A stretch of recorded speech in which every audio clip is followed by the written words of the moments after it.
POSEIDEN by Alistair Milford, Chapter 1, Shadows Before the Wave.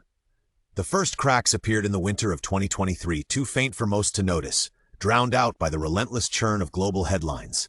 Ukraine was burning, again. But this time the fire had spread deeper. Russia's invasion had long since moved past blitzkrieg and bombast. It had become attritional, like cancer in the soil, slow, invasive, and indiscriminate. As NATO shipments bolstered Kiev's defiance, Moscow's patience with the West had begun to unravel. Within the Kremlin's granite walls, President Ivan Petrov, Putin's successor in all but name, paced like a cornered wolf. Gone was the facade of brotherhood and liberation. What remained was raw fury. Sanctions had hollowed out the economy. The ruble was worth less than a chewing gum wrapper in Zurich. And still, Ukraine would not yield. "We are bleeding," Petrov growled during a closed meeting of the Security Council. Not because of Ukraine, but because the West makes puppets of them. His military advisors nodded, silent, obedient, but not without fear. Operation Poseidon had been moved from contingency planning to live deployment within days. The hypersonic-capable nuclear torpedo named after the god of the sea now sat within a retrofitted Belgorod-class submarine off the Barents coast. Western intelligence knew of Poseidon's existence, but dismissed its activation as bluster, a last resort. A weapon too grotesque for any rational actor to employ. But rationality was a privilege long abandoned in Moscow's war room. By January 2025, with Ukrainian drones striking deep into Belgorod Oblast and whispers of NATO advisors operating inside Lviv, Petrov's paranoia metastasized. He saw shadows in every corridor, betrayal in every headline. And then came the explosion. February 14th, a symbolic day in the West. In Russia, it became something else entirely.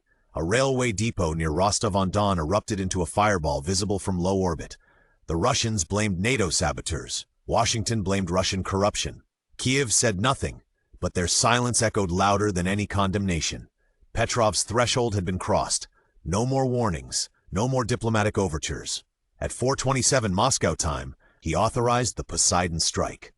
His justification, recorded in a pre-filmed broadcast played hours after the detonation, chilled the world to its bones. "The West plays with fire on our doorstep. You poison our minds, break our economy, and use Ukraine like a blade to carve at Russia's sovereignty. Now you will feel our waters." But it wasn't just about war. Not really. This was humiliation, dressed in geopolitics. Russia had been outmaneuvered economically, culturally, and digitally. Petrov wasn't playing chess anymore. He was flipping the board. Western satellites tracked the Belgorod's position too late. The torpedo had already slipped away, gliding silent beneath the North Sea, destined for the shallow waters off the coast of Kent. A weapon of the future. A strike of the past. A nation's pain channeled into an undersea phantom. By the time the ocean bulged, it was already over.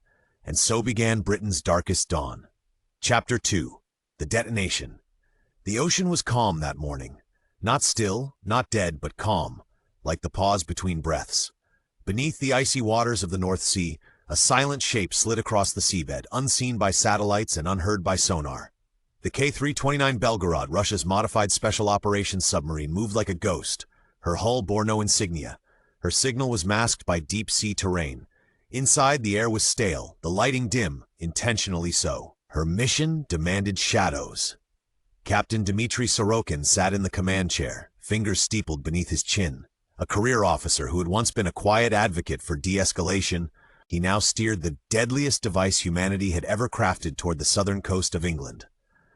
He didn't believe in Petrov, not truly, but belief was a luxury for men who didn't have family in Omsk, where the shelves were empty and the power flickered off for hours at a time. He had learned to obey, not to think. The order had come via sealed transmission. Unambiguous, code black, confirm launch, confirm target. Sorokin had not hesitated, not outwardly, but in the silence between sentences, between commands, his mind replayed his daughter's voice from their last call. "Will the war come here, Papa?" He had lied, like fathers do. Arming Poseidon, came the call from weapons officer Let Pavel Zhikov. Young, efficient, unquestioning.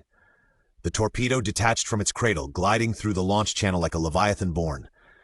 It had no explosive warhead in the traditional sense. Poseidon did not explode, it reshaped.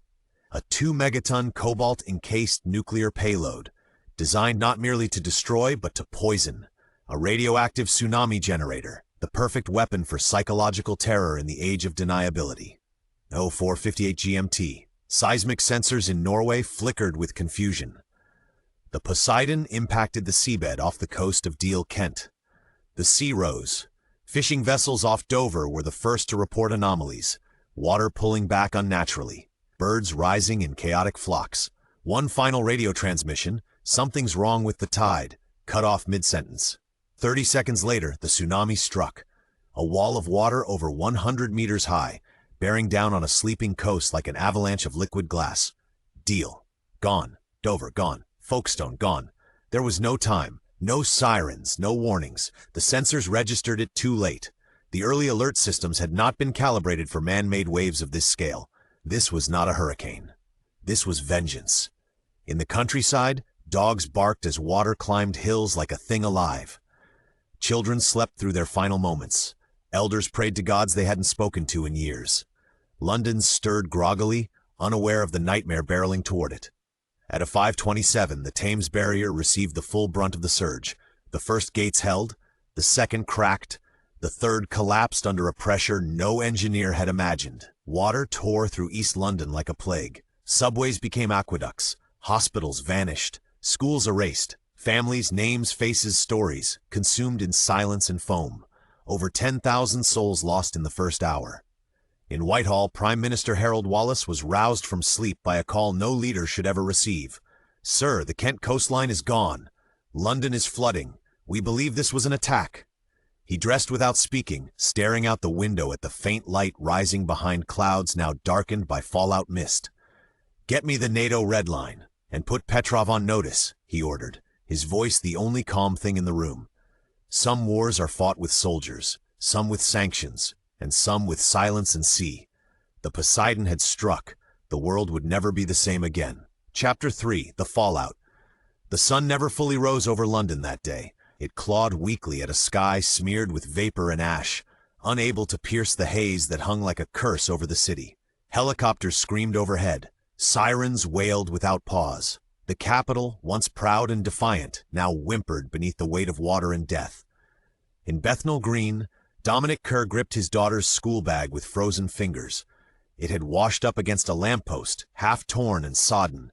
She had been on the 8-5 to Paddington when the river overtook the underground lines. No word since. Just this. He didn't cry. He couldn't. Not yet. The mind rejects apocalypse in increments. The soul, slower still. The Thames no longer knew its boundaries. It had become a roaming beast, spilling into every street and alley it once respected. Bodies floated in silence, their stories extinguished mid-sentence. At the NATO headquarters in Brussels, the silence was different, colder, strategic, calculated. Screens flickered with live feeds from flooded boroughs and panicked news anchors. A map showed concentric circles rippling outward from the Kent coast like a bruise on the earth. Confirmed detonation, nuclear device, underwater yield, Russian signature. General Louis Fontaine, Supreme Allied Commander Europe, stood and faced the wall of representatives. This was an act of war, not a battlefield conflict, not a gray zone skirmish. This was a strike against civilians, infrastructure, and sovereignty. He let the words hang, like a hangman's rope. Prime Minister Wallace, patched in from a secure location beneath Whitehall, wore the expression of a man already deep into mourning. Behind him, aides moved like ghosts, phones pressed to ears, eyes darting. "We invoke Article 5, Wallace said, each word like iron on stone. This cannot stand." Across the Atlantic, President Ethan Jacobs stood at the podium in the White House, flanked by military brass and the Secretary of State. No flags, no embellishments, just plain steel behind him. "Effective immediately, all diplomatic contact with Russia is severed. We are in consultation with our NATO partners regarding proportional response." He didn't say war, but the room heard it anyway. In Moscow, the opposite of chaos reigned: stillness. State media issued pre-written statements blaming the West for staging a false flag. The Duma convened in silence. Petrov did not appear. He didn't have to. But within the Kremlin's war room, dissension simmered. Colonel Yuri Belinsky, an old guard strategist, leaned toward his superior. "This was madness. The West will answer, and we will not survive it." General Anton Krupin didn't respond. His eyes were locked on the red digital countdown marking NATO's emergency summit. Retaliation was not a possibility. It was inevitability. Back in the flood zones, rescue boats wove through drowned neighborhoods. Survivors were hoisted from rooftops, their expressions vacant, their clothes clinging like second skins. Elizabeth Marlowe, a hydrological engineer, wept as she directed civilians into a Royal Navy cutter. Not because of the loss, not entirely, but because she had seen the simulations years ago. Pitched warnings, drafted reports, all ignored, all real now. We knew this could happen, but not like this, not here. Even amid ruin, glimmers of resolve emerged. Civilians formed human chains to reach trapped neighbors. Paramedics, unpaid and exhausted, worked without pause. Food was shared. Lives were counted not in statistics, but by name and breath. But the bigger questions remained unanswered. What would NATO do? What line would the West draw now after a line had already been crossed in water and blood? The world held its breath. For the first time in decades, the threat of nuclear war had not been spoken. It had been demonstrated.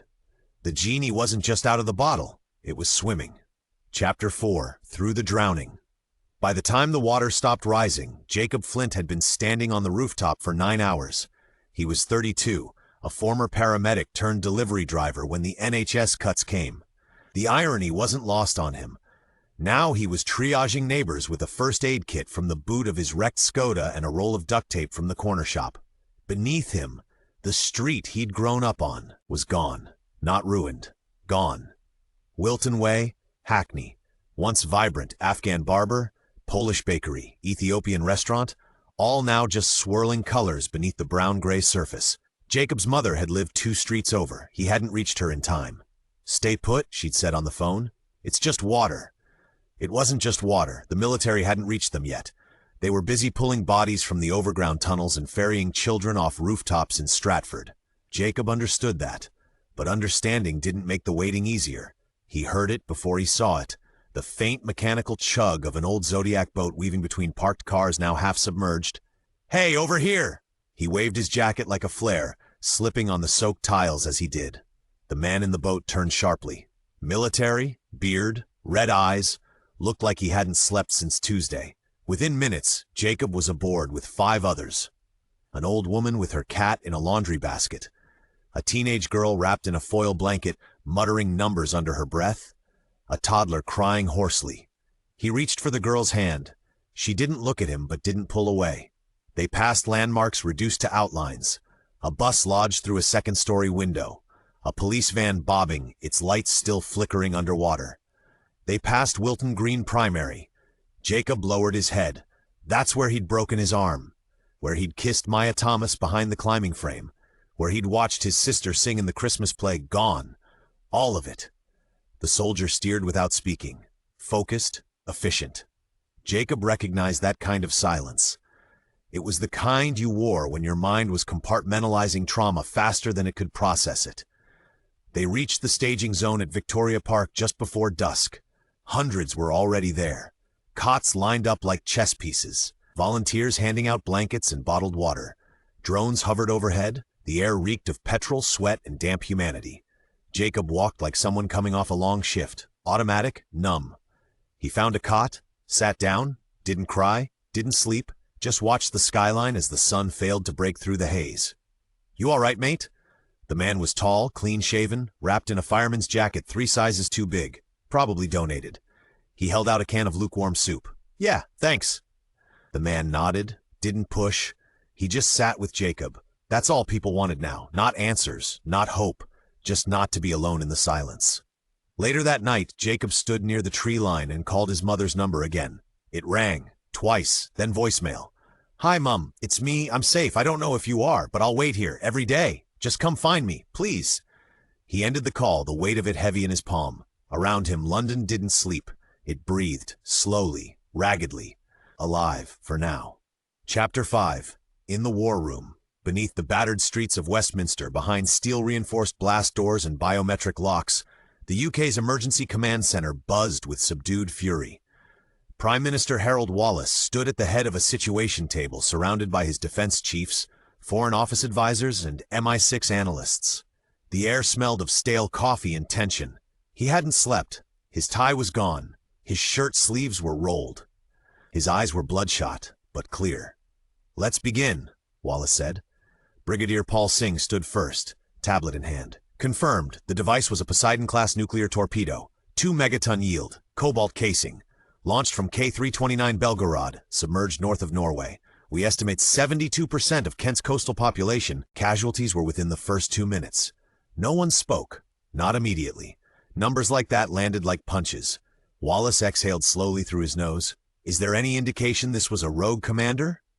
"No, Prime Minister," replied MI6 Director Adrienne Clark. "This came from the top. Ivan Petrov himself. There's footage, pre-recorded, premeditated." The screen lit up behind them. Petrov appeared, his face pale, stone-set, unmoving. "You provoked us. You sanctioned us. You armed Ukraine and laughed at our red lines. Now your arrogance drowns with your dead." The footage ended. Wallace straightened. "Have we initiated Article 5? "We have, sir," confirmed Defense Secretary Alec Byrne. "NATO leaders are en route to Brussels. American and French strategic bombers are airborne in a show of force. Germany and Poland have raised readiness levels. Spain has offered its naval fleet. Any civilian unrest?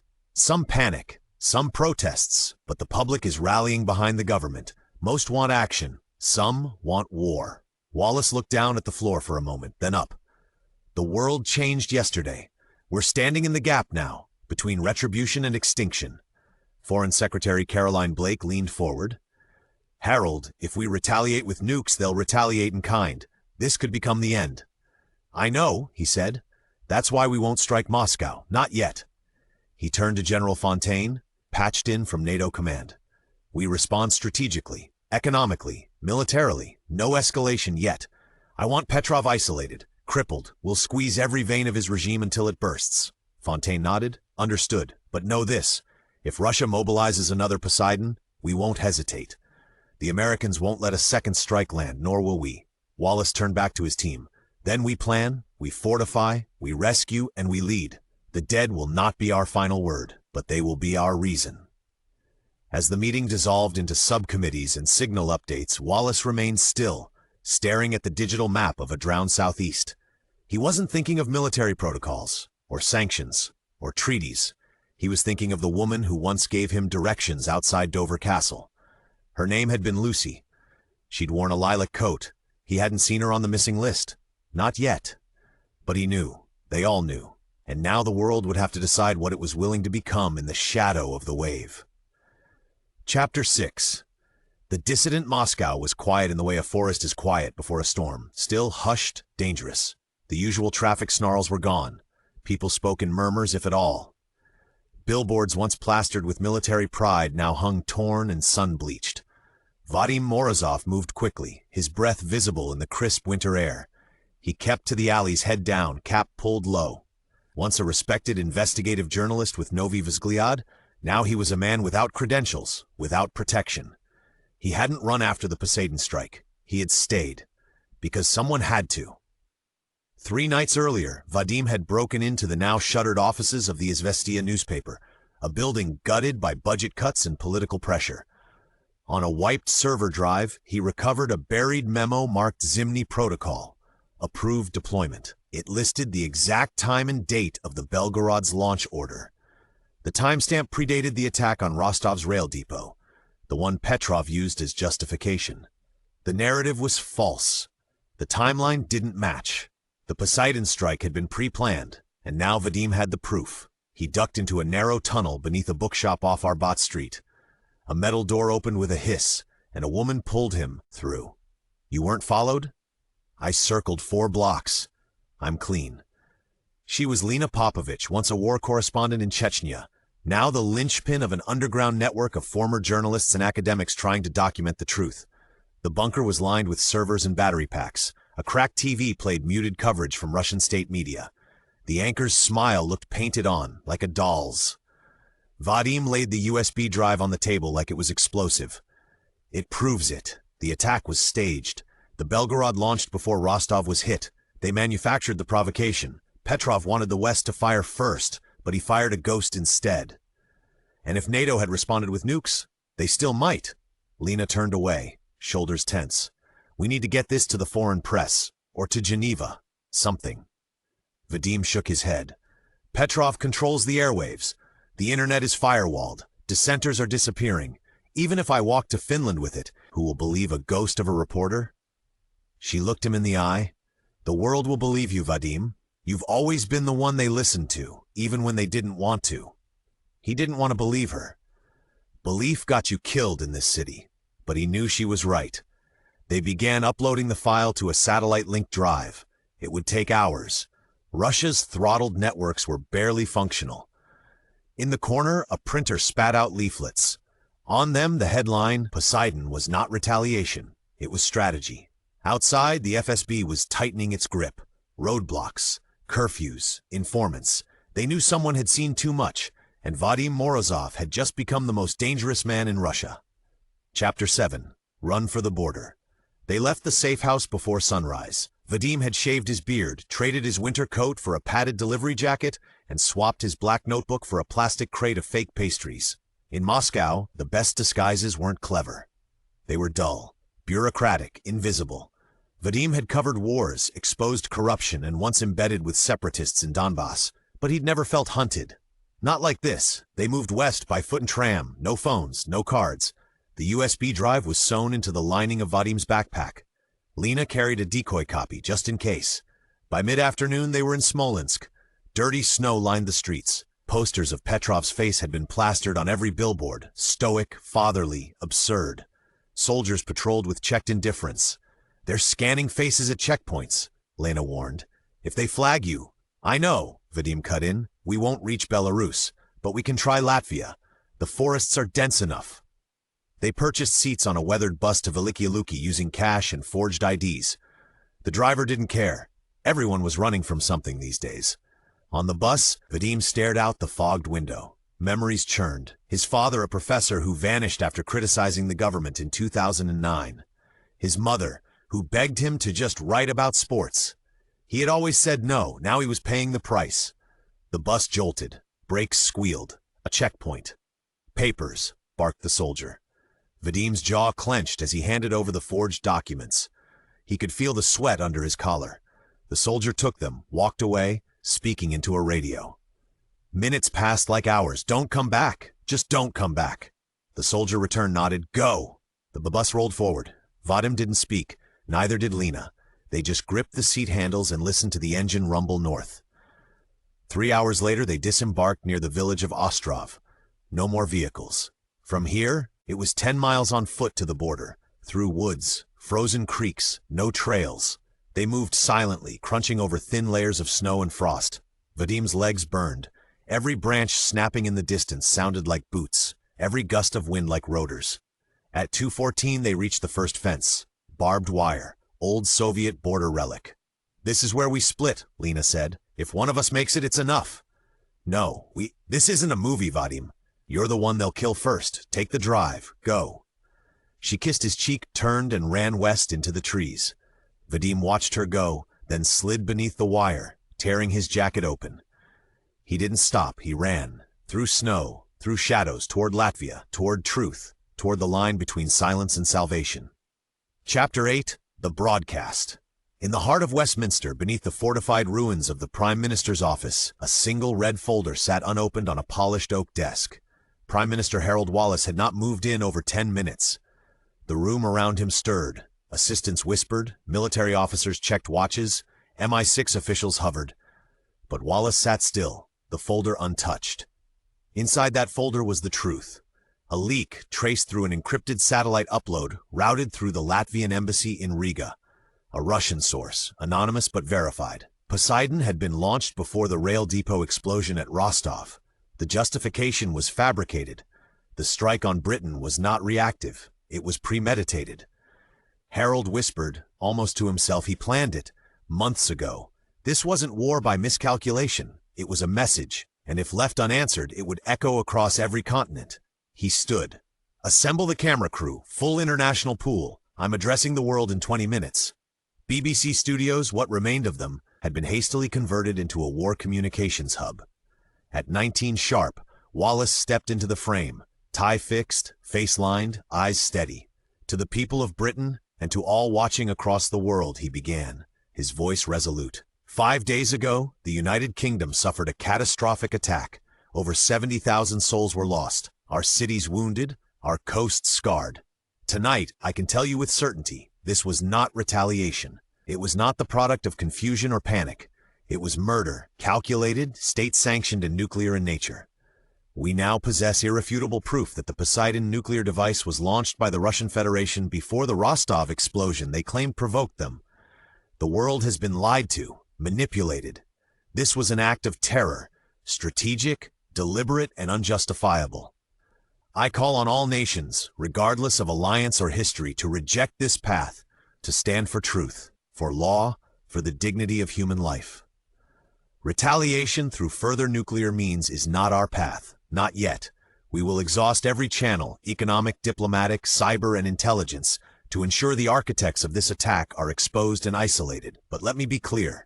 If another weapon is launched, if another nation is harmed, we will not hesitate to respond in kind. I have walked the floodlines. I have seen children pulled from the mud and mothers identifying their dead. This is not politics. This is grief weaponized, and it will stop here. We will lead, not with vengeance, but with resolve. May this moment be the one where the world refuses to fall further. He stepped back from the microphone. The room was still. The signal went dark. There were no cheers, no applause, just the sound of strategy papers rustling and phones vibrating with global response. And somewhere in a bunker in Moscow, Ivan Petrov lit a cigarette and muttered to himself. So, he blinked first. Chapter 9. The Signal. It was just past 03 when Wallace's secure line buzzed. Only 3 people in the world had access to that number. He didn't need to ask who it was. Go ahead, Wallace answered. Adrienne Clark, MI6 director, came through clearly. He made it. The man who leaked the Poseidon deployment is alive. Name's Vadim Morozov, former investigative journalist. We've confirmed his identity through our Riga asset. He crossed into Latvia 2 hours ago. The Latvians have him under protection. Wallace sat up straighter. And the data? Clean. Time-stamped command protocols, deployment chain, even internal security memos from the Belgorod. All match satellite telemetry, no forgeries, no planted traps. He rubbed the bridge of his nose. So the world just watched a mass murder, and now it knows it. Has the press seen any of it? Not yet. Latvia's waiting for our signal to release a joint statement. But journalists are sniffing. It's leaking through the cracks. Russia's already scrambling, pushing counter-narratives online, claiming Morozov's an MI6 asset, that he faked the files. He's not, Wallace said firmly, and they're scared. He stood, walking to the darkened window. The city outside was sleeping uneasily, its skyline broken by cranes and flickering emergency floodlights. He could see it coming, not war, not yet, but a fracture. Prepare a full public declassification. I want a press packet ready before sunrise. Full transparency. If we own the truth, we control the story. And if Petrov wants a propaganda war, he's getting one he can't win. Morozov? He asked after a pause. Already being moved to a safe site under NATO watch. He asked for one thing, that we don't turn him into a hero. Said he just wanted to go back to writing books. Wallace allowed himself a grim smile. Books might have saved us. Clark's voice returned, quieter now. Sir, Moscow's internal chatter is boiling. There's movement near the Northern Fleet. Civil unrest in St. Petersburg. We may be looking at a destabilized regime within days. Or a desperate one, Wallace replied. And desperation leads to the worst kind of decisions. He hung up, stared again into the early morning shadows. For the first time since the floodwaters breached the capital, he felt something close to direction. Truth had entered the battlefield. Not with missiles, but with words. And now the war for reality itself had begun. Chapter 10. The alliance at 08 sharp. The lights flared to life inside the NATO coordination chamber beneath the British Ministry of Defense. 36 seats filled one by one. Generals, envoys, cyber experts, and crisis consultants from across the alliance. In the center stood Prime Minister Harold Wallace, hands folded behind his back, his suit rumpled, but his eyes sharper than ever. He gestured to a screen. The evidence is verified. The Poseidon strike was not a rogue launch. It was authorized, premeditated, and Petrov lied to his people and ours. There was no debate, no posturing, only a silence punctuated by the clicks of tablets and the shuffling of classified folders. General Marshal Reyes, U.S. Joint Chiefs Liaison, leaned forward. You're releasing this publicly? Yes, within the hour. We can't hold this back. If we try, someone else will leak it, and we lose control of the narrative. Wallace tapped the folder in front of him. This is our proof, and our shield. French Minister of Defense Chantal Duval added, the question becomes then, what next? We have Petrov cornered, but a cornered animal bites. We suffocate him, economically, digitally, strategically, and we do it with unity. No half measures, no fragmented responses. We show the world that democracy is not a door to be kicked in. It is a foundation, and we will reinforce it together. The room stirred. This was not just war planning. It was something older, a collective line in the sand. Over the next 2 hours, 5 subcommittees broke off. One for sanctions, one for cyber, one for disinformation response, one for civil defense, and one, silent and cold, for contingency military response. By 10:42, the global broadcast launched. Major news networks cut from weather updates and celebrity gossip to breaking banners. UK reveals intelligence. Russia staged nuclear attack. Adrian Clark stood before a podium beside the UK's Foreign Secretary. Behind them, high-definition slides displayed maps, transcripts, launch telemetry, and Poseidon deployment schematics. This is not speculation. This is not propaganda. This is verifiable military data obtained from a whistleblower who risked his life to show the world the truth. The fallout was immediate. Twitter feeds flooded. Russian state channels scrambled. European parliaments convened emergency sessions. Petitions surged. But in the cafes of Brussels, the pubs of Belfast, and the shops of Melbourne, something shifted. People weren't just afraid anymore. They were angry. Wallace returned to his war room hours later to find the Canadian Prime Minister on the line, then the Australian Chancellor, then Japan, then Brazil. Each call carried the same message. We stand with Britain, with NATO, with truth. Wallace ended each call the same way. A quiet nod, a thank you, then silence. He didn't feel victory, not yet. Only the immense weight of consequence pressing harder with every minute. As night fell over London once again, Wallace stepped out of the compound onto the battered steps of Parliament. Flood damage still scarred the lower levels, but the flags flew, and the world for the first time in weeks seemed to be listening. Chapter 11.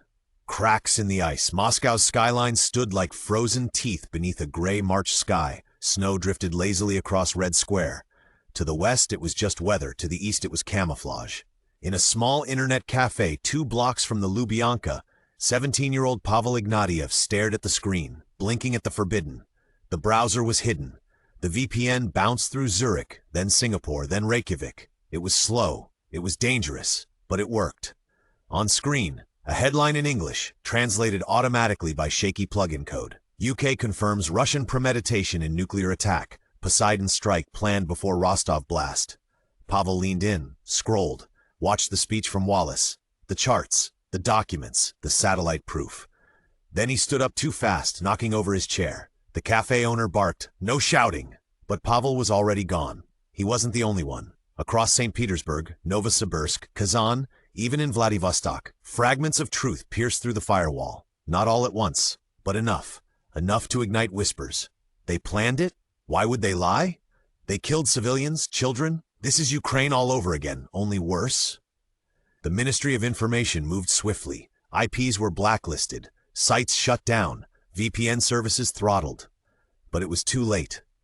Irina Sokolova, a former literature teacher in Rostov-on-Don, had lost her grandson to the British tsunami. He'd been visiting family in Canterbury. State media had told her it was Britain's fault, that the West had provoked Moscow, that the strike had been defensive, necessary, patriotic. Now her phone buzzed with a file forwarded from an old colleague. A BBC screen cap, Wallace's speech subtitled. A photo of a launch order time-stamped 2 days before Rostov burned. She didn't cry. Not yet. She just sat at the kitchen table, one hand over her mouth. By evening, Moscow's metro lines carried more than commuters. Flyers had been tucked into jackets. Poseidon, our blood, his lie. Spray paint appeared on alley walls. Smert не patriotichna. Death is not patriotic. The Kremlin ordered quiet arrests, night raids, VPN possession criminalized, journalists detained without charge.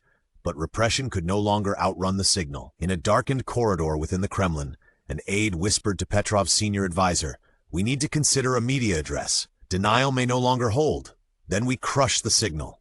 But the signal was no longer digital. It was human, passed in coffee queues, murmured between students, etched into bathroom stalls. It was breathing, it was spreading, and no firewall on earth could drown it forever. Chapter 12. The collapse within the Kremlin at night no longer felt like a fortress. It felt like a mausoleum, quiet, cold, full of ghosts. President Ivan Petrov stood at the end of a long conference table, staring at a chessboard no one had touched in months. He had once been a strategist, patient, calculating. Now he barely slept. His meals came untouched. His briefings were riddled with contradictions. He trusted no one. 3 aides had been reassigned, disappeared, really, after leaking attitude in internal chats. His private cook had vanished. He insisted on tasting kits for every meal. The coup hadn't come, not yet, but it breathed at the edge of every hallway. Colonel General Anton Krupin stood across from him, hands clasped behind his back, jaw set like stone. He had commanded entire divisions in Syria, broken NATO embargo lines with technical cunning. But tonight, he hesitated to speak. "Tell me the mood in St. Petersburg again, Anton." There were crowds in Palace Square, unarmed, chanting slogans, no leadership, no violence, just anger. "Then make them disappear. If we do that, we turn chants into martyrs. With respect, Comrade President, suppression will only fuel the fire. The leak has shattered the illusion of control." Petrov's eye twitched. He turned away, walked slowly toward the fireplace, lit but cold. "When I took this office, they said we were weak, that the West had boxed us in, that Russia was a shadow of what it once was. I gave them fear, and now they fear truth more than war. They fear your unraveling." A moment passed. The logs cracked in the fire. Petrov didn't respond. He stared into the flames like he might see answers there. Behind him, Krupin spoke softly. "Sir, step back. Offer a ceasefire. Turn Morozov into a traitor instead of a prophet. If you escalate now, militarily, with another Poseidon, or even a bluff, it will break the last thread holding the military together." "You think I care about the thread? Let them tear it apart. I was never meant to lead this empire. I was meant to revive it." He slammed a trembling fist against the stone mantel. Outside, sirens echoed across Moscow. Protesters had lit dumpsters near Pushkin Square. A wall of riot police stood poised.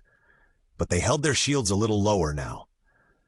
In the Dasha estates beyond the city, oligarchs packed suitcases. Fuel tanks were filled. Helicopters made maintenance runs. In the chamber behind Petrov's office, the deputy chief of staff whispered into a burner phone. "He's losing it. It's time." And for the first time since the Poseidon torpedo breached the seabed, Russia's greatest threat was no longer aimed at the West. It was pointed inward. Chapter 13. The Reluctant Witness. Vadim Morozov sat in a high-ceilinged debriefing room in Brussels, beneath a NATO emblem and an unblinking camera lens. His hands were bandaged. His face was pale. His eyes flicked between nothing and everything. He hadn't asked for coffee. He hadn't asked for anything. Just a pen. Just paper. He wrote in bursts, notes, thoughts, names, the occasional curse. Across the table, MI6 officer Dorian Wexley watched him like a patient in triage. Not a threat. Something stranger. "We need your testimony, Vadim. Not just the data. The world has seen numbers. They need to see a face." "My face? I'm not the story. You are, if they believe you. We can't beat Petrov's propaganda with reports alone. The Russian people know you. You were the one voice they trusted. If you speak now, it could break his hold." Vadim didn't look up. He clenched the pen until his knuckles whitened. "They trusted me? Then why did they let me rot? Why did no one stop the lie when it began? I was just a writer," he murmured. "Now I'm supposed to be what? Proof? Symbol?"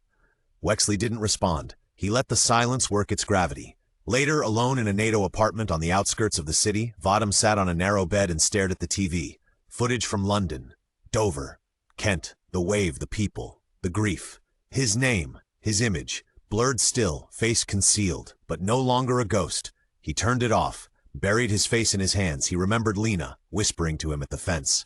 "If one of us makes it, it's enough." He picked up the phone on the side table, dialed the secure line. Wexley answered. "I'll do the interview. Live, unfiltered. But I write the statement myself. No scripts, no spin. If I'm gonna burn, I'll choose the match." "Understood." The following morning, NATO cleared airspace over Brussels. CNN, BBC, NHK, and Al Jazeera deployed full crews. Russia Today filed legal threats, which were ignored. At 1900, the world watched a man with tired eyes and a slow Russian accent lean into a microphone. My name is Vadim Morozov. I am not a politician. I am not a hero. I am just a man who saw a truth and chose not to let it drown. The feed was translated into 50 languages. In Moscow, bootleg streams burst through VPN gates like sunlight through broken shutters. In London, Wallace watched in silence. In Washington, the president raised a glass. And in the dark, flooded corners of Kent, survivors sat beside battery-powered radios, listening, not to politics, not to fury, but to truth, spoken plainly, and finally, out loud. Chapter 14. The broadcast that broke the silence. The Russian state broadcaster cut to static 22 seconds into Vadim Morozov's interview. Just long enough to show his name, just long enough for his first sentence. We are experiencing technical difficulties. Please stand by. But across Moscow, the truth was already spreading. In an apartment near Komsomolskaya station, Pavel Ignatiev, 17, jittery, still banned from his school for misuse of internet tools, held his cracked phone to the speaker of a shortwave radio. Vadim's voice came through in waves, imperfect, but real. The order to launch Poseidon was signed before Rostov. The false pretext, the flood was the message. Pavel's mother entered the room. She didn't ask what he was listening to. She just sat beside him and listened too. In Kaluga and Perm, in Irkutsk, listeners huddled around radios, VPNs, even fax machines. Transcripts were printed and handed out on metro platforms. Graffiti bloomed like frost on concrete. Morozov spoke. The water lied. We were used. Inside the FSB's central headquarters, silence fell over the Situation Room. Vadim's voice rang out again, this time from a proxy server in Estonia. We've traced 4 mirror sites, 11 IPs, 200,000 impressions in under an hour. We can't put it back in the box. Then burn the box, barked General Krupin, though his voice had lost its bark. On the outskirts of Smolensk, Lena Popovich watched from a safe house, breath caught in her throat. The man she'd guided to the border was now speaking to the world, and despite the danger, she allowed herself to smile. But danger, in Russia, never stayed far behind. That same night, 6 men in black coats stepped off an unmarked train near her village. The orders were clear. Find the woman who helped Morozov. Interrogate, detain, disappear. But Lena was already gone. Word had reached her 30 minutes before the train. She fled with only a backpack, fake ID, and the memory of Vadim's final words. Truth doesn't need a home, just enough breath to keep moving. And so it did. In Russia, the truth now had legs. It walked in the form of angry students, of veterans who saw through the lie, of grieving families who knew the Kremlin would never speak their names. And at the center of it all, a man with tired eyes and a shaking voice had cracked the ice. And from the cracks, the river was rising. Chapter 15. The last circle. The Kremlin was no longer a place of command. It was a vault, a prison built of protocol, guarded by men who no longer made eye contact. President Ivan Petrov stared at his own reflection in the war room's blackened window. He had stopped wearing his medals. His hands trembled when they thought he wasn't watching. He saw ghosts in his staff, whispers he couldn't trace, faces he didn't remember appointing. Doors were unlocked when they should be closed. Phones rang once, then stopped. They're peeling away, he muttered, one by one. The room held only 3 others, General Krupin, Minister of Information Sergei Baturin, and Victoria Yelchin, Petrov's press liaison, whose eyes betrayed exhaustion too heavy for sleep to fix. How bad is it? 3 naval captains refused deployment orders. The academy in Voronezh has locked itself down, and Roscosmos just released a statement calling for restraint in national leadership. Petrov blinked, even the scientists. The foundation was cracking not because of Vadim, but because people no longer feared silence. You need to appear in public, Ivan, not a speech, not behind a desk, among people, or your legacy becomes a landslide. You mean my funeral? He turned on them both. His voice dropped. Do you think I don't see it? NATO surrounds us. The oligarchs are plotting exile. You 2 sit here, still giving advice like this is salvageable. Baturin stepped forward. Mr. President, you have one path left. If you don't take it, the army will. The army is mine. No, Ivan, it was. Petrov walked to the far wall and stared at the old red telephone, the Cold War relic, a direct line to strategic command, untouched for decades. He placed his hand on it, not to lift it, just to feel its weight. Outside, in the plaza near the Kremlin wall, protesters stood beneath the gaze of riot police. Some wore masks, most did not. They held signs, "No more water lies." Morozov was right, we are not afraid. The wind picked up, scattering leaflets across the stone like autumn leaves. And within the Kremlin, Ivan Petrov sat down, alone, the president of the Russian Federation, surrounded by silence, and a clock he could no longer command. Chapter 16, The Summit. The NATO headquarters in Brussels had never seen such urgency. Streets outside were barricaded, airspace closed, mobile jammers hummed along the perimeter. Inside, leaders from 31 member states prepared to decide the course of the century. Prime Minister Harold Wallace stood in his private briefing room, hands clasped behind his back, eyes on a wall of live satellite feeds. One showed protests in Moscow, another, Russian submarine movements in the Arctic, a third, Vadim Morozov's interview on loop. They didn't just hear him, he murmured, they believed him. "Sir, the French delegation is requesting alignment on language before the vote. The Americans want to talk about Article 4 again. They always do." Wallace adjusted his cufflinks, an unconscious ritual he'd developed during the COVID years, and turned toward the mirror. He didn't look at his reflection. He looked through it. He'd lost friends in the flood, colleagues. His brother's home had vanished off the Kent coast.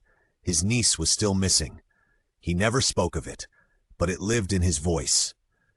At 09, Wallace stepped into the main chamber, joining presidents, prime ministers, and secretaries of defense in a ring of tempered glass and diplomatic nerves. President Jacobs was already seated, arms folded. French President Beaulieu sipped water through a clenched jaw. "Colleagues," Wallace began, "we stand in a rare moment, one where the world does not beg for strength but for sanity.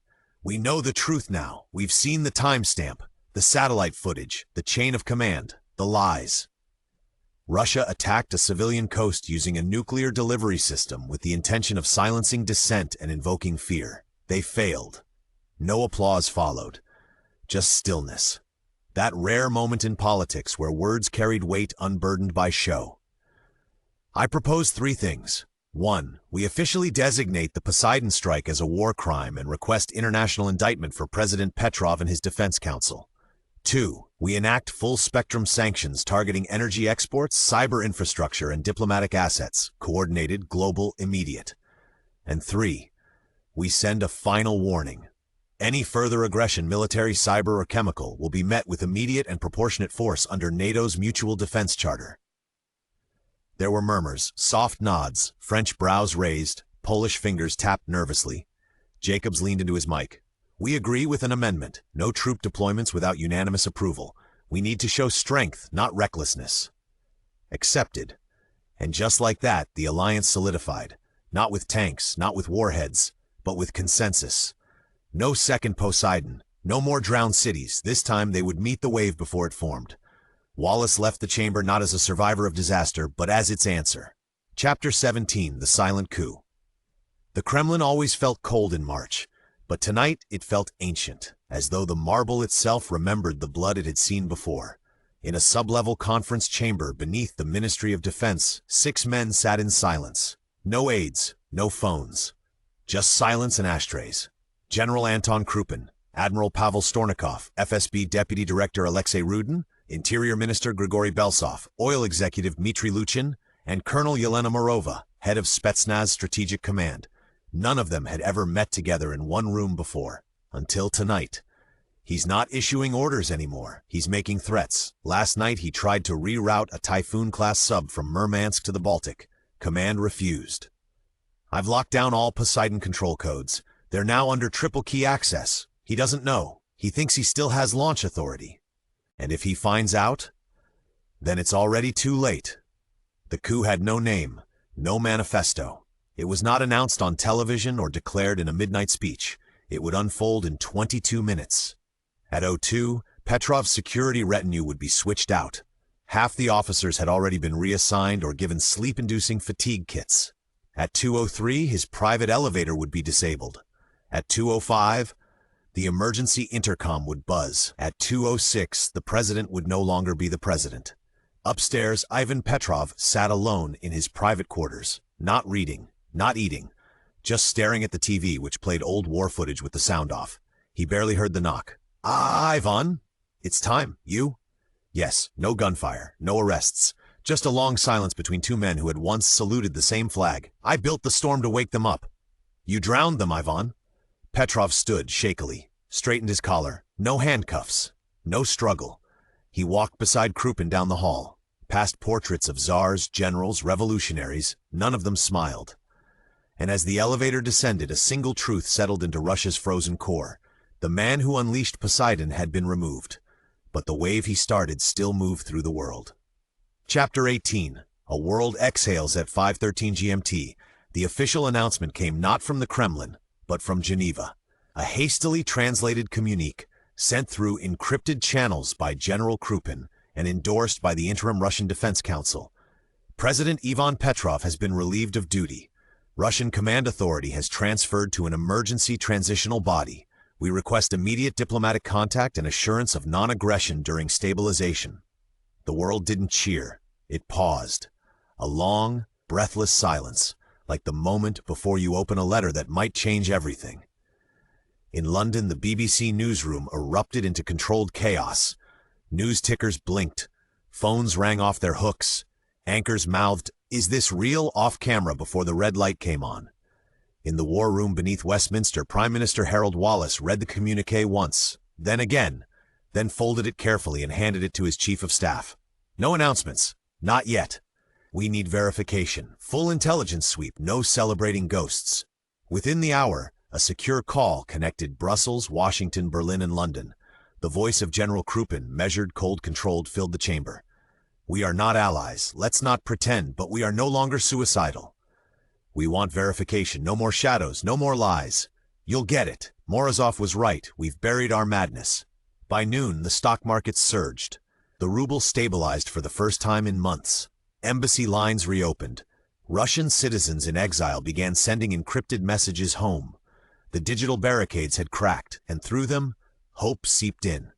In New York, church bells rang without coordination. In Warsaw, people gathered in candlelight. In Kiev, cautiously, there were prayers. But also eyes watching the eastern border. Vadim Morozov sat alone in his NATO apartment, staring at a screen where his name had been replaced with the word whistleblower. He didn't feel powerful. He felt used up, but alive. They removed him, she said from the doorway.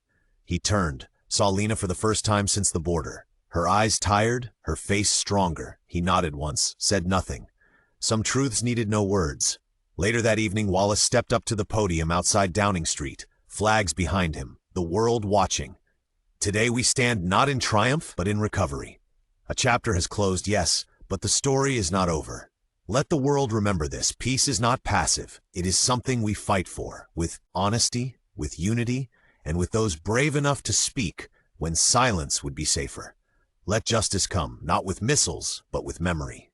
As night blanketed the northern hemisphere, the headlines glowed across millions of screens. Petrov removed. Poseidon era ends. Russia requests diplomatic stabilization. World breathes but watches. The wave had passed, but the shore would never be the same. Chapter 19. The tides that remain. 6 months later, the world had changed, but not in the ways people expected. No treaties were rewritten, no borders redrawn, but something deeper had shifted. Trust, once broken by water and lies, had begun painfully to reform. Prime Minister Harold Wallace stood before a new memorial in Margate, a steel wall bearing the names of every person lost in the Poseidon flood. No speeches this time, just flowers, just silence. He had turned down re-election, said the job needed someone who hadn't waded through blood. Instead, he wrote quiet essays, policy papers, a small book titled The Weight of Salt. Vadim Morozov returned to writing too, though his publisher insisted the world wouldn't accept fiction from him ever again. So he didn't write fiction. He wrote The Day the Wave Was Silent. It became the most translated book of the decade. He donated the royalties to rebuilding Kent and restoring flooded libraries in Dagestan. When asked in interviews how he survived, he always gave the same answer. I didn't survive. I changed. Lena Popovich never returned to Russia. She lived in Vilnius now, working with a refugee journalism collective called No Borders Inc. Her bylines appeared in Le Monde, Der Spiegel, and Al Jazeera. But her most read piece remained an unsigned article she posted anonymously the night Petrov fell. How to bury a president without firing a bullet. General Anton Krupin vanished from public view. Officially, he had retired to strategic advisory roles. Unofficially, he served as the keystone of Russia's post-coup military restraint. He never gave interviews, never wrote memoirs. But Vadim once received a postcard in plain envelope. No return address, no signature. Just 4 words, "You were not alone." In London, Elizabeth Marlowe, engineer, survivor, led the effort to redesign the Thames Barrier with new global partners. They called it the Wave Line, a sweeping, adaptive system of mobile defense gates, not just in the UK, but in the Netherlands, Bangladesh, Japan. Her design had saved more lives than any missile defense system ever could, and across the world people remembered, not the moment the water hit, but the moment someone said this was not the truth. At low tide in Kent, children walked barefoot across sand still marked by foundations and silence. One boy picked up a stone engraved with a single name, Anna Flint. He didn't know who she was, but he stood still, held the stone, and placed it gently on a nearby stump before running back toward the others. History doesn't heal all wounds, but sometimes, quietly, it remembers for us. The end. Thank you for listening. Please subscribe, ring the bell, and tell your friends about my listening library.